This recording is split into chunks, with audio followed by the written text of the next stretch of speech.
Another unique thing here at Wheaton College is the Billy Graham Center, which is a museum they have here on campus. Billy Graham attended Wheaton College and graduated here in a degree of anthropology in 1943, I believe was the year. Just to give you a view of the college campus.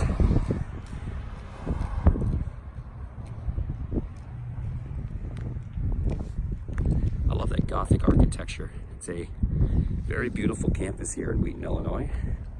And I'm going to check out the Billy Graham Center Museum.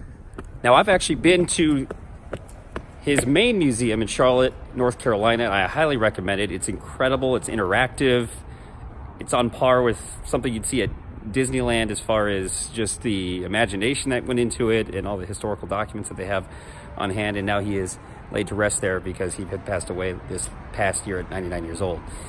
But I have not been to the Wheaton College Museum, so I'm going to check that out.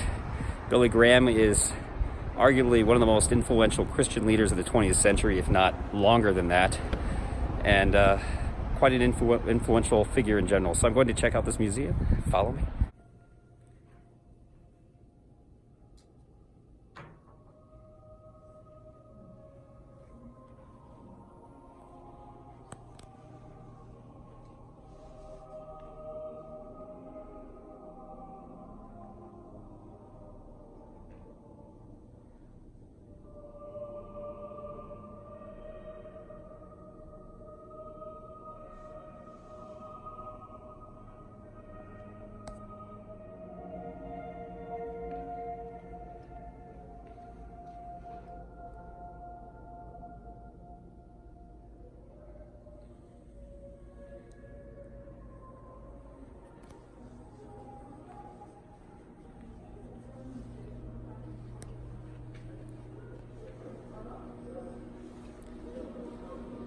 The year was 1776. The 13 American colonies were in revolt.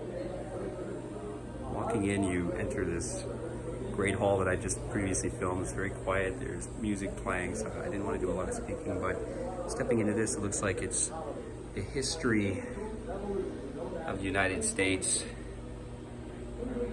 And I'm assuming this is like the history of Christianity being brought here to the U.S.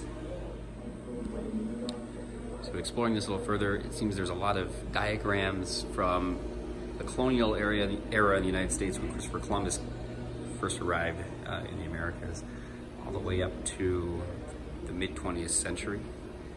And it's primarily about the spread of Christianity and evangelism throughout this time period. So a lot of American history here, a lot of historical artifacts, books, interesting videos.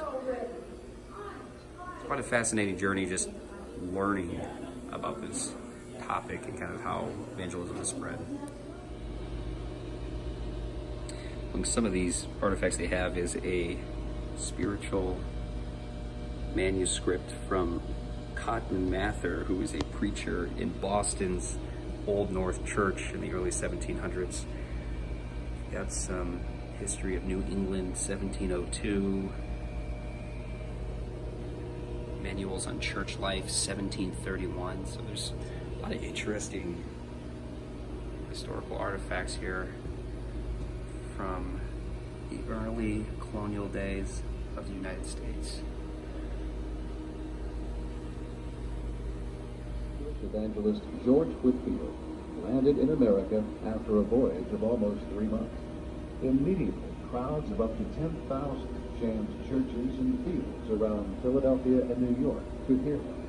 He then journeyed by foot, horseback, and canoe to Savannah, Georgia. After establishing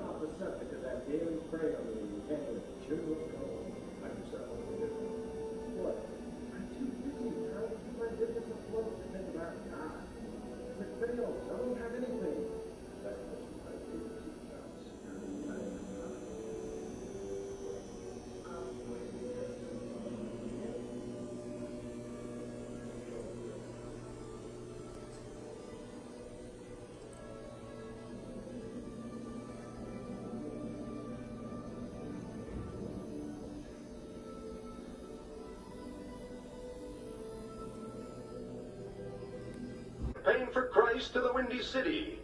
The pro-liquor forces thought they were on the verge of victory in their fight to repeal the 18th Amendment. But they had not counted on the forceful preaching of America's best-known evangelist. The ex-baseball player turned evangelist may be getting a bit older, but he has lost none of his enthusiasm and his colorful language, and his ability to speak to a large auditorium full of people, even without one of the new microphones. I have to swear eternal, uncompromising ending of the liquor traffic. I ask no quarter and I give none. What means this assault against the 18th Amendment? Oh, it's nothing under heaven but an attempt to bind and rivet the old breweries and the old distilleries around the neck of the American people for their own profit.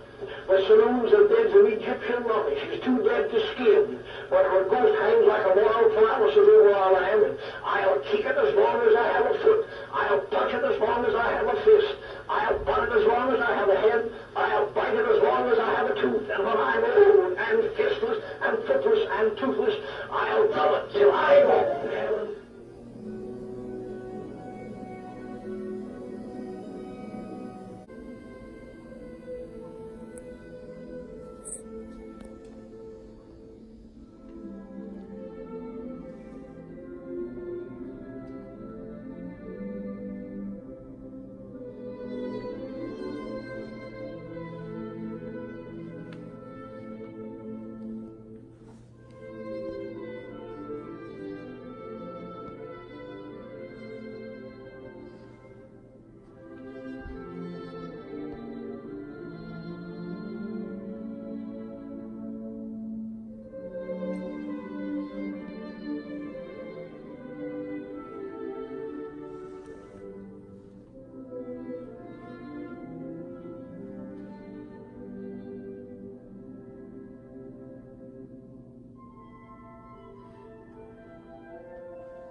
crusades, radio, television, feature films, and the printed page. Millions have been reached with the gospel. In addition, conferences have brought together many international Christian leaders, inspiring thousands of national pastors and itinerant evangelists to continue the global work of proclaiming the gospel. The Bible says that he was the Son of the living God. He took the hand of God with one of his hands and your hand with the other, and he reconciles God and man. The achievements of Billy Graham are unique, but concerning himself, Billy Graham simply says, whatever gift we have and whatever opportunities may open to us are from God. We cannot take any credit or glory for ourselves. Every evangelist through the ages would agree with that statement. Heaven is ready to rejoice if you come. And whatever your sins and however low you've gone or whatever you've done, God is willing to forgive you and welcome you with love and open arms. Yes, sir.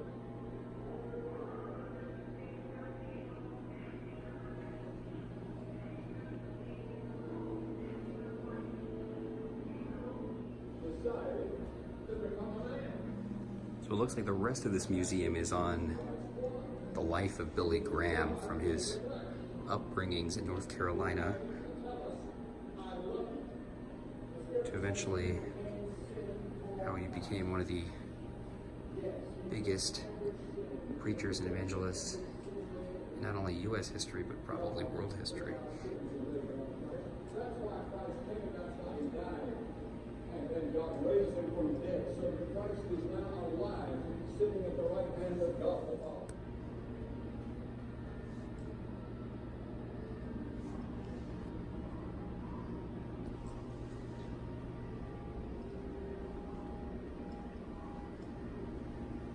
Billy Graham's pulpit.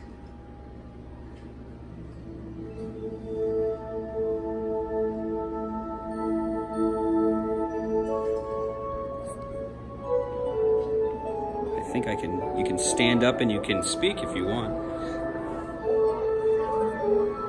Testing 1, 2, 3.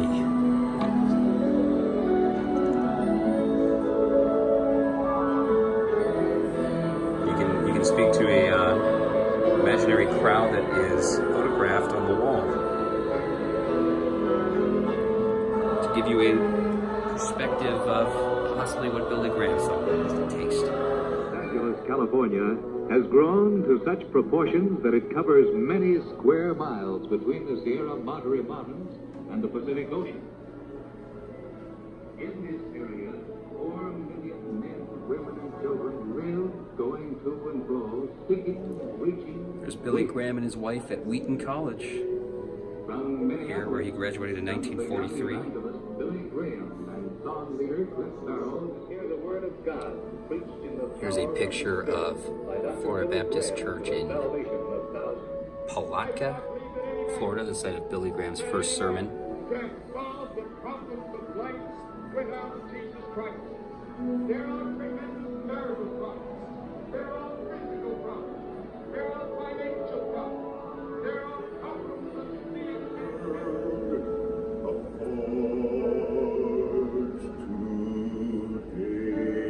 George Shea, probably one of the most famous gospel singers in the world, longtime friend, and toured with Billy Graham.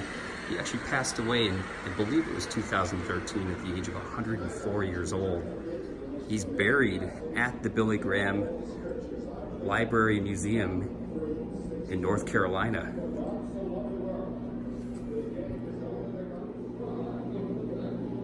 Here's a small replica of Billy Graham's star on the Hollywood Walk of Fame.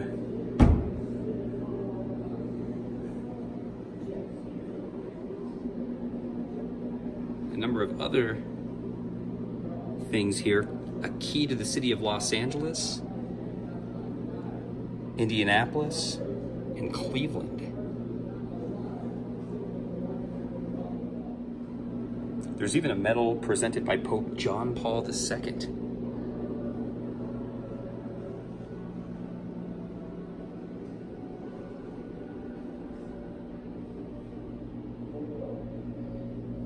The Atomic Bomb Memorial Peace Medal, gift of Mayor of Hiroshima.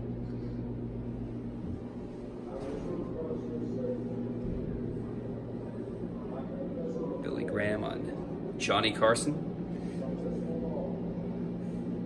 And a number of other talk shows and media specials.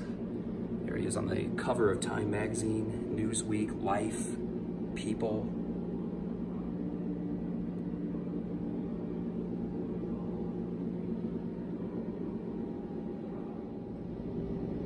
I just noticed this picture of Billy Graham fighting what looks to be the devil at Madison Square Garden. First round to Billy.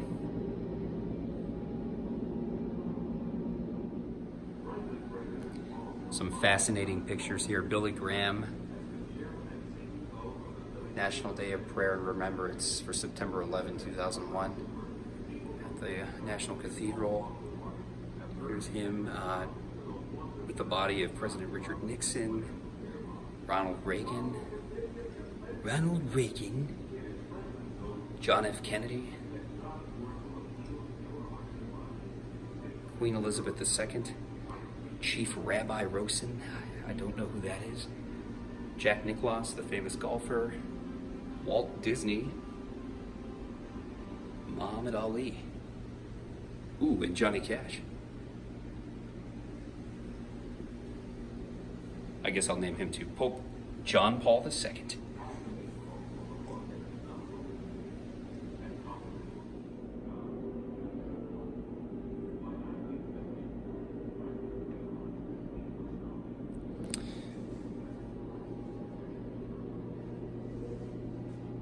We've got some testimonies of the lasting impact of the Crusades, how it's touched people afterwards in finding Christ and turning to Christianity. Also have some highlights on special outreach programs, meeting with gang members in Harlem, coal miners,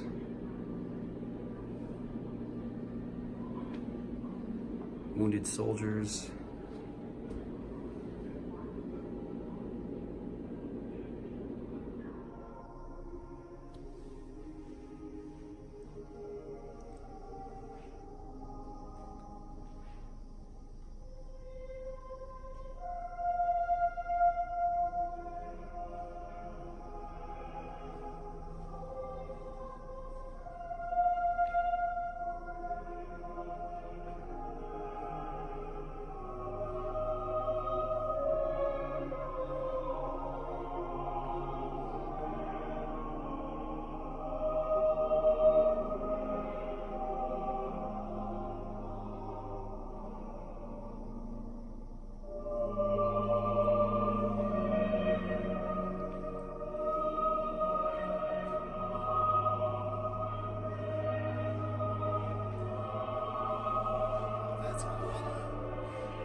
There's a cross hallway that you walk through upon leaving the museum.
You gotta admit, this infinity room is awesome. Whoa. Oh, it's pretty sweet. There's like all these just mirrors all the way every direction. Very cool. The Billy Graham Library and Museum in North Carolina also had some really cool creative hallways that you walk through at the end. There's a big illuminating cross that you walk through that's just incredible. So I really love coming to these things. There's always a surprise at the end and some cool rooms and effects that you get to walk through. So I highly recommend coming here to Wheaton College. It's peaceful, tells the history of evangelism in the United States, and just a very unique history portraying Billy Graham, who is, again, just such an influential figure and historical person here in the U.S. Overall, my impression is that is spectacular. Worth checking out. I've also been to the Billy Graham Museum in North Carolina. That is actually his main library and museum. He is buried there with his wife on the grounds, and it's a lot more interactive. But here there's a lot of information. It's interesting to walk through. Whether it's, I think the first half was the spread of Christianity and evangelism in the United States, and the second half was more about Billy Graham's life.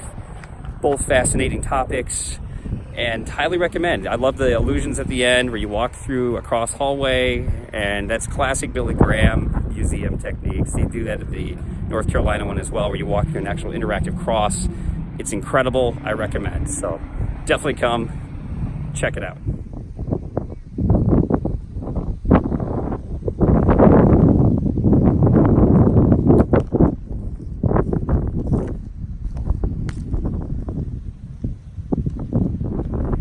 Standing on the grounds of Wheaton College,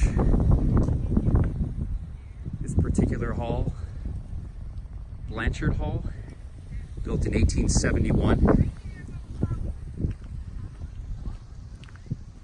there is the Billy Graham Museum here on Wheaton College campus in Wheaton, Illinois.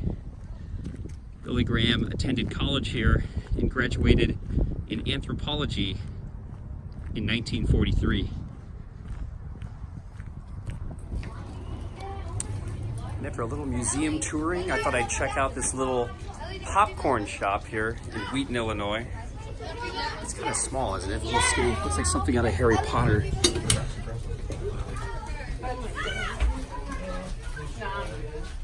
This is one of the smallest candy store I think I've ever seen. They've got a small popcorn here on the bottom, all the way up to that extra large. It's a pretty big bag of popcorn, $4.50 for that. I love the ceiling tiles here. Kind of 70s, strange looking. That's a lot of candy as well. Even if Zots, I don't see those very often. Pez, all kinds of pretty cool, good looking candy. I'm not sure if it's cash only or not. So I'll find out here shortly. They've got all kinds of obscure candy here too. And it's funny, every time somebody walks by, you have to like get against the wall just to let them through. So I've never been to anything like this. This is crazy. Fortunately, I wanted to get some popcorn. Unfortunately, it's cash only. I don't have any cash on me right now. I'll have to get some and get some popcorn later. That being said, I found out that that building is 100 years old. That little popcorn shop here in Wheaton, Illinois, 100 years old. That's unbelievable. A lot of fun. I've never been to anything that tiny to get candy or popcorn before. So if you're in downtown Wheaton, definitely pay it a visit, get some popcorn.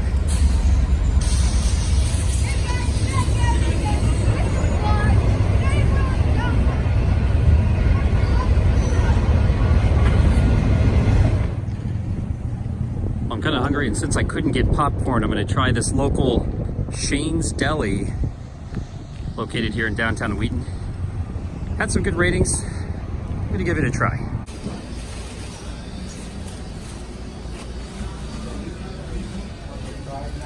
All right, so I took some of the Shea's home. This looks amazing. It's like grilled chicken and turkey with cheese.